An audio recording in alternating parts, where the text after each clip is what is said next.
Welcome back, regular human nerds. I know I promised a horror video for my next one, but I decided to do something a little bit different today. I'm still waiting on something for the horror video. I thought I'd do a list related to my career. So I'm a sixth grade English and social studies teacher. I'm going to focus on the English side of things today. As an English teacher, we know it's getting harder and harder to get kids to read. It's not like we're trying to force it on them. I think more of my goal is that I want to show them that there are fun books for them to read.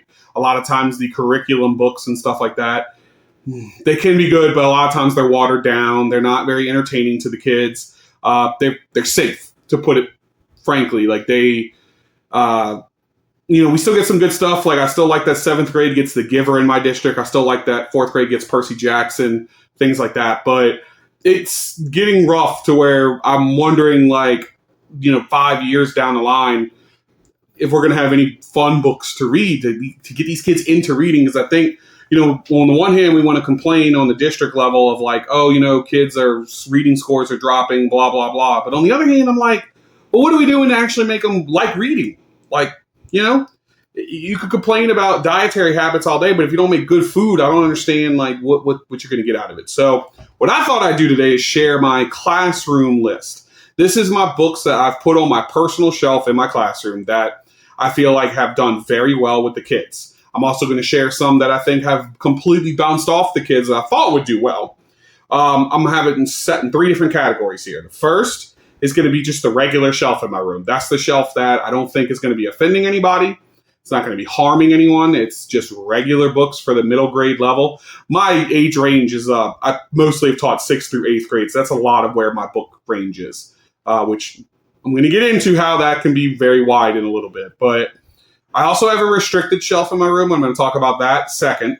I'll get into that when we get to it. And then I'm going to have a section at the end here where I'm going to talk about maybe books that I have not read or have not tried with the students yet that I think could do well.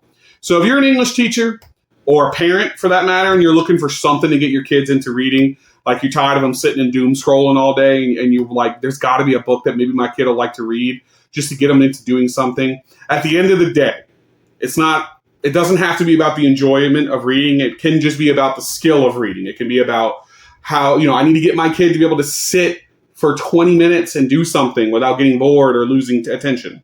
Or if you're like me and a giant nerd, which I'm assuming you are because you're watching a channel called Regular Human Nerd, you kind of hope your kids want to read. You kind of want them to read. So here we go. As far as regular books, like books I could just leave on my shelf that do pretty well, let's start with the obvious ones. Goosebumps is still a thing. Kids still like Goosebumps to a degree. Not everyone does. I usually get in a classroom of 20 kids, I might get 3 of them, 4 of them that want to read from my Goosebumps books. And they'll read those all year, and that's fine with me. I find the Goosebumps books fun. I do filter them every once in a while. I'll go through. I have like 30 or 40 of them on my shelf. So I'll go and sort of see which ones get put back a lot and not really continued, and I'll remove those from the shelf.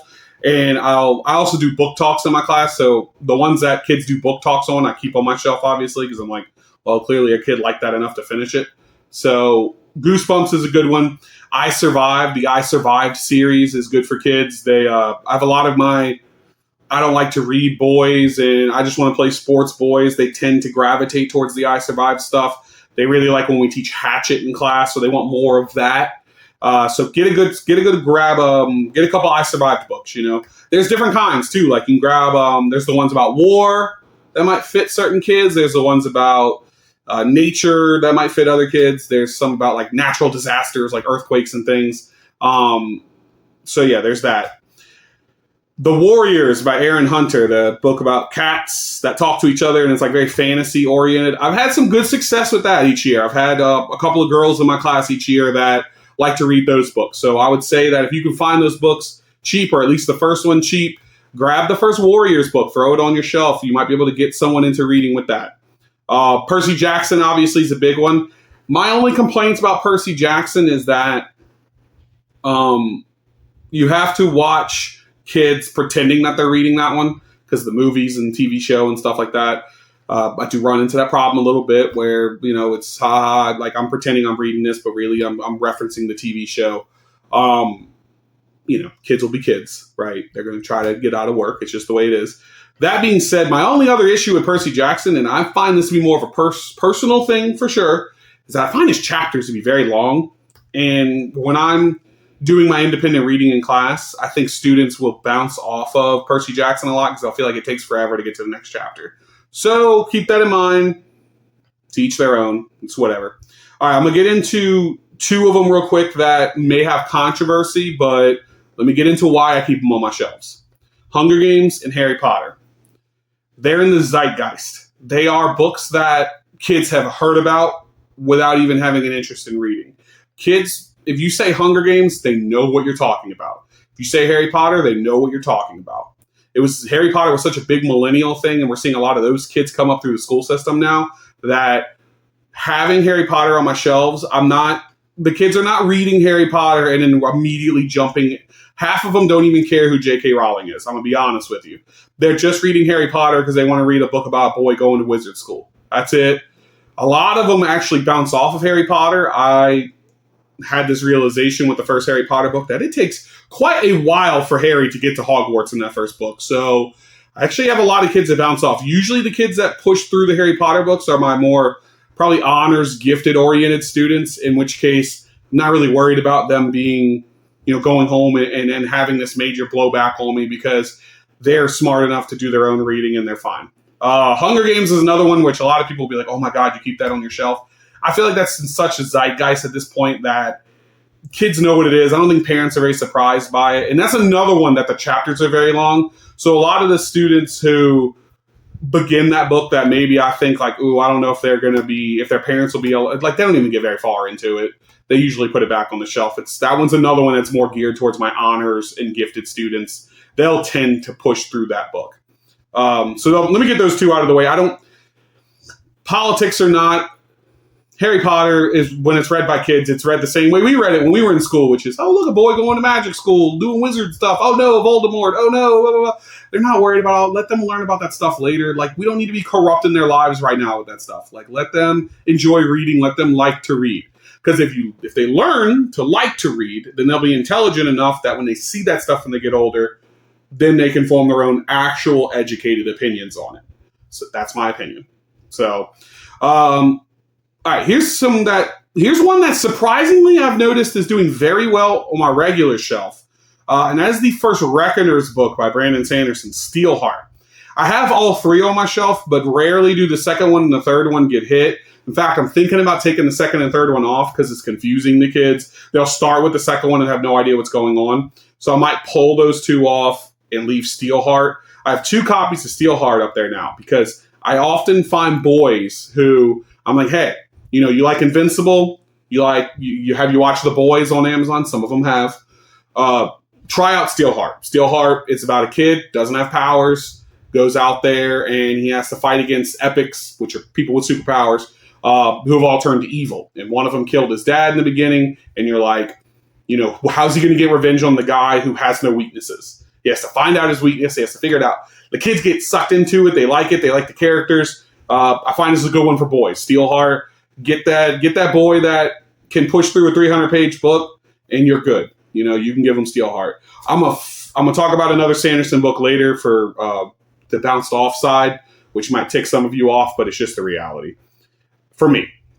All right, let's talk about some horror because middle schoolers love horror, right? They love scary stuff, whether we like them to or not. I found that horror is the most successful genre in the 6th grade. It is the genre that kids will stick with. So Mary Downing Hahn, her books tend to do pretty well on my shelf. The big one being When Helen Comes Home. That one seems to stick around pretty good. K.R. Alexander does very well. And I want to really hype up The Undrowned by K.R. Alexander. The Undrowned was a phenomenal little book. I had a student, I hadn't read it, I bought it, but I had a student read it in my class, and she was all into it. And she was like, Mr. Duplantis, you need to read this book. And I was like, okay. So I took it home. And usually with these middle grade YA books, I can kind of push through them really quick. And I found myself kind of fascinated by it. It's got some problems, but at the same time, it was such a good little read for kids in 6th grade that I was like, ooh, I'm keeping this on my shelf. I might even buy a second copy of it because that might be my go-to book for girls who I think might be struggling readers. And I'm like, hey, I got the book for you. Like, try this out. Tell me what you think when you're done. Because it's written in a way that's just so accessible to students. K.R. Alexander has some other stuff too. I've read a few of his things. I just found that The Undrowned was the one that stuck in my head. That's all. I know I did. I cannot remember the title of it right now. I'll try to put up the picture when I'm in editing for this. But there's one where it's about like a virtual reality theme park. I know I had one student really like that book a lot. So that's another one you might want to look at. Kids also seem to like twisted fairy tale type books. They're be careful with those. You want to make sure you watch the content in those, but they tend to like those. And the last author I'll talk about for the regular shelf is R.A. Salvatore. R.A. Salvatore has some decent stuff that'll appeal to some kids. You got to kind of be choosy with him. The Legend of Drizzt series is wonderful. I'll keep like Homeland on my shelf, and I'll try out Homeland with the kids. I might even keep something like the first Jarl Axel and Drizzt book, not Drizzt, Intriri book on there, just if they want to try something else. There are various R.A. Salvatore books, like The Highwayman's another one you can grab and throw on there. Those tend to read pretty good for if you got that kid that wants some fantasy but needs it to be a little bit more simplistic than Lord of the Rings, because Lord of the Rings is too tough for a sixth grader. I mean, if your sixth grader can handle it, then round of applause, because from where I'm sitting, sixth grade ain't ready for Lord of the Rings. All right. Now let's talk real quick about stuff that bounced off in the regular shelf that I thought would do better. So one series or style of book that I find struggling on my shelf and never getting picked up is like The Boy at War, or like those middle grade styled war books that are censored and muddied down to where they're not even like, they'll have the kid in war, but he's like not really in war. And we're talking about a generation of kids all growing up playing Call of Duty. So they bounce off of that one because they're bored. They want more than that, and I'll get into that later. Another book that surprisingly, and it saddens me so much that it's not doing very well, is Deltora Quest. I grew up loving Deltora Quest. Deltora Quest was my jam. In fact, pretty sure up here on the shelf, I liked it so much that as an adult, I bought like this special hardcover copy of it. Of the first series, because I just loved it that much. But going back and rereading it with my daughters, I realized the first book has like half of the book is this prologue that sets up how the belt was lost, how the gems are scattered, who the characters are in the beginning that caused the kingdom to fall apart. And then you get into the story like 50 pages in of the main character and how he has to journey to find the gemstones for the belt. Which maybe back then that worked, but I feel like with the attention spans of kids these days, I've tried pushing this book on them as like, hey, look, get past these first couple chapters because it's just setting up the world, then get into it. But as somebody who also hates when people tell me, oh, just get past this and you can enjoy it, or the real game begins when you beat the game. Like, I hate that. I'm a journey person, and I get kids are like, I don't want to read a bunch of stuff that doesn't really matter right now. So I don't know, maybe get the first book and like encourage kids to skip that beginning, read it, and then go back to that beginning. Like maybe that's a way you could do it. I don't know. Deltora Quest. I love Deltora Quest, but I cannot get kids into it. Sports books. I, ironically, as nerdy as I am, a regular human nerd, I also help coach the football team at my school. So I've tried getting different sports books like Mike Lupica's, if that's how you say his name, I might have messed that up. His stuff like football, basketball, different things. I don't know. It doesn't work for the kids. They aren't getting into it. It's bouncing off of them. Maybe it's just not enough action for them. Maybe it's too much build up on the characters. I don't know. I have not read any of them because, quite frankly, I don't want to. But I just hope they would do better, and they're not. Mistborn. Let's talk about Mistborn for a second, because I know some of you are already probably like, oh, you should get them to read Mistborn. I've had, in my 9 years of teaching now, 8 years, I'm going into my 9th, one kid finish Mistborn, the first book, The Final Empire. And he liked it, but this was that rare situation, and I'm going to be honest with you, he was a gifted student, reading above his peers. He was hyper into D&D and fantasy. It was the perfect concoction of elements to make him want to read that book. And because he's the only one I've ever seen pick up that book and finish it, I've taken it off my shelf. It's still around, and if I have that one particular kid that I'm like, that's who I want to, that's who I think can handle Mistborn, I'll hand it to him. but it's too long. It's too long. Kids see that book and they get intimidated. So my advice to a lot of authors out there wanting to do middle grade books, like you're battling the TikTok generation right now. You're battling the Instagram generation right now. You're battling short form content right now. Kids see a 300 plus page book and they immediately don't want to read it. Could not care less what it's about. The amount of work they will have to do for that book outweighs their desire to read it. And that's it. Done. So trust me, as a teacher, I've been fighting it, but it is what it is. All right. Moving on to the next category, restricted books. I have a bookshelf in my classroom behind my desk that I have a section of restricted books. I have a specific form that students can request from me that they take home to give to their parents, and their parents have to sign off on, that basically gives them permission to check out sort of books from my restricted shelf during independent reading. They can't ever take them out of my room. They can't share them with other students in the room. They can't do it. It's like they get that form signed and they can go grab the book, sit down, read it during independent reading, close it, put it back over there. These are books that might have more blood in them, some more just general gore, have curse words in them, have some content that would be considered a bit rated R. The only subject matter that I mean, to be fair, I don't go extreme on any of them, but I do tend to try to not put any books on this shelf that are overly erotic. If it's got a boyfriend and a girlfriend like kissing in a scene or whatever, I mean, it's middle school. They know what that is. I'm not too worried about that. But I try not to let it go any further than that. So here are the books that are on my restricted shelf that have done extremely well. I'm going to talk first about some ones that I think if you're a teacher, you should get a few of these. You should put them behind you and you should find the kids that want to read them because you will make some readers out of these books. And the author that I have made the most readers out of is Darcy Coates. Darcy Coates has a variety of books that could fit to all different types of kids. And I even think it could fit to boys and girls. Her books tend to lean towards girl main characters, but I have recommended a few of the books to boys and they have enjoyed them. Everything from The Hunted to Where He Can't Find You to, let's see, it's like Deep Below or something like that, or Below the Deep. I don't know. I'll put it up here. But those have done great. I've even had I think it's Dead of Winter has done well.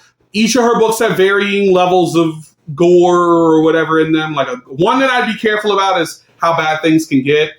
I liked it, but that one was like slasherific towards the end, and I was like, "Ooh, I don't know if I got to be careful about what kid gets this." But the rest are great. The kids love them.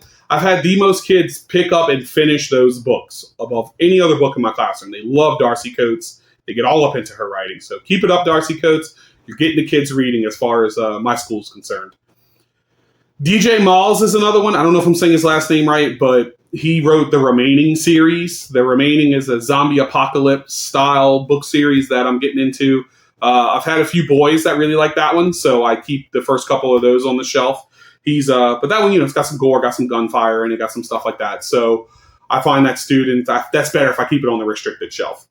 A big series that I love to death, and this is my go-to. All right, you want your Call of Duty-like book? You want to get into reading, huh, boy? You tired of telling me books are lame? I'm tired of you telling me that reading sucks and you ain't gonna find anything you like?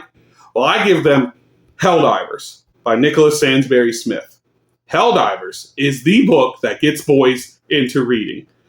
It's about a post-apocalyptic Earth. Mankind has blown up each other, and now the rest of society are in these airships. And in these airships, they have characters who are special people. They're called Helldivers. And their job, and I know it sounds like the video game, but they're different things. Their job is to dive down to the surface using these parachute contraptions and find supplies to bring back up to the airships to repair them. And you're like, well, Mr. Duplantis, this doesn't sound interesting at all. That's just the setup. Because the way this book goes is, you get introduced to your main character, he dives down to the surface, and let's just say there's some things on the surface now that require a lot of magazines of ammo to deal with. And it gets crazy from there. It is gung-ho, it is monsters, it is traitors, it is just thriller nonstop fun. Helldivers by Nicholas Sansbury Smith. I'm telling you, my hero story with this book is I had a student that, for those of you in education know, like he had an IEP for a learning disability with a reading. He was a military kid. He moved around a lot. And when I had him in my room, he was like a little nerdy kid. So I was like, hey, I just read this book. And it was when I first read Helldivers. I was like, I just read this book. And his mom was a sub at the school. So I talked to her. I was like, look, do you think I could give this to him and let him try it? It might be the book he likes to read. It's military. His dad's in the military. Like, this might work for him. He's like, sure. That kid ate that book up. He ate that book up. He ate the whole series up. In fact, at one point he got ahead of me in the series, which pushed me to finish it. But the next year I actually left that school to work at my current school. And I had stayed in contact with his mom, and I found out that he was no longer on an IEP. He was now actually pushing to get into gifted classes for English. He had become an avid reader. He had bumped his grades up completely and everything, reading and writing. And I was so proud of that kid because it just reinforced this idea that there's no such thing as, every kid can like to read. You just got to find them the thing that they like. That doesn't mean every kid has to read, but I just feel like there's something out there for everybody. So, Helldivers, Nicholas Sansbury Smith. Jump on that. Dads, you want a book for your kid who's into Call of Duty? Helldivers. Teachers, you're tired of that group of sports boys who don't want to read? Helldivers. All right? I know it's got the word hell in it, but I don't know. Figure out a way around that. That's why it's on my restricted shelf. All right. The next author we'll talk about is Megan Lally. She's up and coming. She wrote some thriller books. The first two she has out are, as of this point, are That's Not My Name, and I just read the new one. It's Nowhere Left to Hide. I don't know. I'll put it up here. But she does thriller stuff. That's Not My Name was phenomenal. Like, I love that book. It's actually up there in my top horror books. Spoiler alert. So, like, basically the premise and the way I sell this book to kids is, all right, this girl, she's in a car accident, wakes up, and, police take her to the police station to check on her. She can't remember who she is. She doesn't know what's going on. This man shows up, says he's her father, shows all the proof that he's her father, and takes her home with him. But for some reason, she doesn't feel like he's her father. So that's one perspective in the book.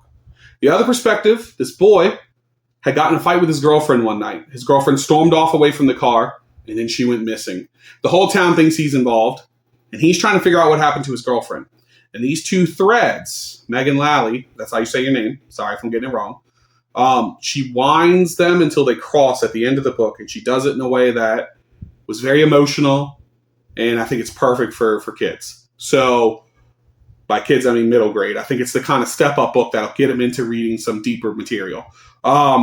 Anyways, check out her stuff, because I find her writing good. I did not enjoy her second one as much as the first one, but that's because I guessed the twist in the second one early. Kids might not. I think kids will like the whole element of the second one dealing with texting each other and stuff. So I think they'll get into that part. I just like the first one better because I was all embroiled into it. I had kind of guessed what the first one's twist was going to be, but let me say it this way. I was really hoping it wouldn't be the twist for, emotional reasons. So there's that. All right. The Troop by Nick Cutter. I know, I'm shocking some of you. This is, buried in my restricted shelf. This is for a very particular kid. I got that boy who I know for a fact has seen every rated R thing on Netflix. His parents have told me already he has permission to do whatever. It doesn't matter. And he wants something that's just going to blow his mind. I'll give him The Troop by Nick Cutter. So I'm like, Boy Scouts stuck on an island. Some weird creature thing shows up in this guy's gut. They all start turning on each other. It's gross. It's nasty. It's got drama. It's got horror in it. Go for it. Great. Restricted. That book is for that. It doesn't even actually most times stay on my shelf. That book's in a drawer that's, for special circumstances. So that one's a special case. And the last author for the restricted section that I'll talk about is Stephen King. Stephen King, you have to be very selective about what books you pick for him. He has some erotic tendencies in his books that don't do good in a classroom. I will say that the one I've had the most success with is The Long Walk. I keep that one up there. They have one particular scene in it that involves a boy jumping off the road to do some shenanigans, but it's described so quick and so fast that I haven't had any major issues with it. But yeah, The Long Walk might be one. There's probably a few other King books. I haven't read them all, but it's so hit and miss with Stephen King if you're going to get something that kids can touch. So, definitely don't put something like It on your shelves because that's got that one scene in it. Oh, you know what I'm talking about. Even The Stand, like I love The Stand, but it's not going anywhere near a shelf because that book's got some stuff in it. But, in a classroom, maybe The Long Walk could work. Depends on your classroom. And this goes for all of you. It depends on what district, what school, what admin you have. Take or leave what you can from this list. All right. Two books that have or an author and a book that have kind of bounced off my restricted is I tried The 7.5 Deaths of Evelyn Hardcastle. That one I loved, and I've had some students try it and they've kind of got into it, but they usually quit. So I don't know. I'm taking that one off. And Ronald Malfi is another one like Stephen King where I'm still looking for that sweet spot book I can take of his and put on my shelf. I just haven't found it yet. Another author I'm going to talk about in later videos is Nick Clausen. He does a couple of different series. I want to revisit them. I've kind of blitzed through them because I want to say Cadaver has the biggest potential of a series that I might order from him as paperback to keep in my room. I feel like that one could go on my restricted shelf. I don't remember any over-the-top content with it, but I could be blending it with another series, so I don't know. All right, maybes. I'll do this section quick. My wife has recommended two that I need to jump into to put on my shelves for fantasy. The first is Ascendant by Michael Miller, I want to say. She said that one she thinks will be great on my shelves for students, so I'm going to try to hop into that soon and let you guys know what I think. Dragon Mage by M.L. Spencer was another one she highly recommended for the shelf. I don't know which shelf. I haven't tried them yet, but that's another one I haven't read yet. I want to jump into. She told me that one might be another great one for kids. I'm always looking for new fantasy to put on the shelf because I can find horror easily. Kids love horror. Finding the right fantasy book for middle graders is a little bit more tough. Another one that I'm probably going to put on my restricted shelf because I had some luck with it 2 years ago is Red Rising. Red Rising, the first book, I mean, that might be great for the boys in your room for the restricted shelf. Just the opening of that book will get them absorbed into it, Definitely that's one. It's got some content in it to be aware of, but, pick and choose what kid you think could handle it. Talk to a parent if you have to ahead of time, etc. Of Blood and Fire by Ryan Cahill, I loved that recently. That might be one I throw in there. That could be a great one. It's a bit longer for middle school, but might be that kid that can handle it. And T. Kingfisher is another author that she probably has some stuff you can throw in there. I'm reading Wolfworm right now, and I've read The Hollow Places. I think you could do The Hollow Places, like on the restricted shelf. I don't know. I need to revisit her. My wife's more further into Kingfisher stuff right now, so she might have some advice on that. But I think that kind of covers it today. These are some classroom books that I have enjoyed, that I have put in my shelves, that I'm trying to get kids to enjoy reading. I'm always up for recommendations in the comments. Throw me your stuff. I'm always looking up lists online. I'm Tristan Strong by, I can't think of his name. I'll put it up here. But that's another one that I recently read that I think will be great for my shelf that I'm going to pick up. See, I'm obviously overlooking stuff. I'm going to forget things. As an English teacher, it's just hard to remember everything all the time. But anyways, I hope you enjoyed the video. And if you have anything you want to ask me about, anything you want to tell me about comment-wise, let me know down below. I'm planning on doing a horror video soon of my top horror books of all time. I got some other ideas. I'm going to talk about board games at some point as well. So let's see. What should I sign off as this time as some dig into pop culture? Oh, I got it. Agent Cooper, signing off.